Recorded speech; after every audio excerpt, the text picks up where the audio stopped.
Le Saint-Esprit qui procède du Père envoyé par le Fils a déjà été répandu sur les enfants de Dieu. Il est parmi eux. Il attend, toujours prêt à se communiquer à tous ceux qui veulent le recevoir. Jean 15, 26, Actes 2, 33, 38, 39.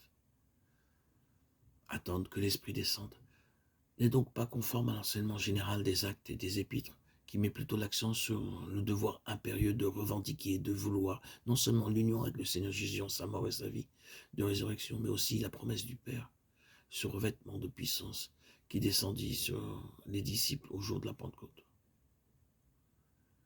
Toutefois, il existe bien du côté du croyant qui réclame le baptême d'esprit une certaine attente à Dieu, pendant que le Saint-Esprit agit en lui et le prépare au baptême.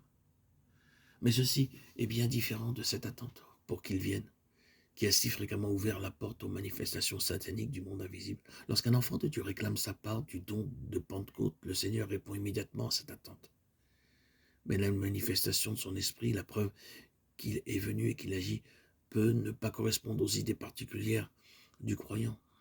Si donc des assemblées dites d'attente pour que le Saint-Esprit descende de façon manifeste, ont été si profitables aux esprits séducteurs, c'est qu'elles ne sont pas conformes à l'enseignement de la parole de Dieu. Celle-ci nous déclare que nous n'avons pas à nous adresser au Saint-Esprit et à le prier de venir en nous, puisqu'il est le don du Père. Luc 11, 13, Jean 14, 16.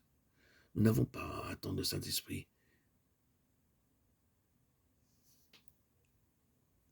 mais à le saisir, à le recevoir du Seigneur ressuscité. Jean 20, 22, Éphésiens 5, 18, duquel il est écrit « Il vous baptisera du Saint-Esprit et de feu » Matthieu 3, 11.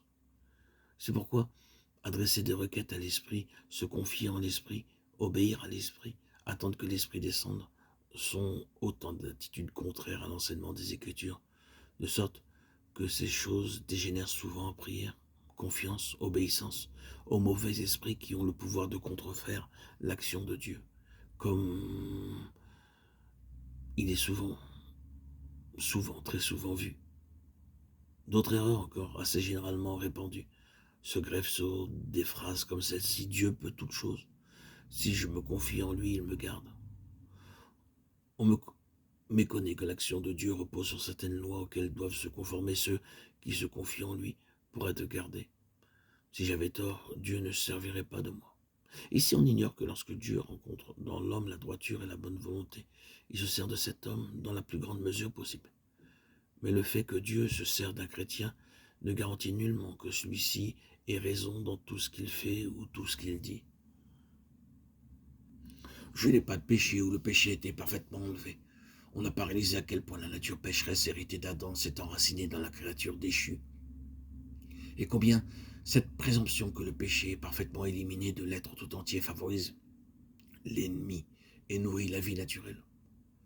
Alors celle-ci n'est plus crucifiée sans cesse, quotidiennement, comme il faut qu'elle le soit.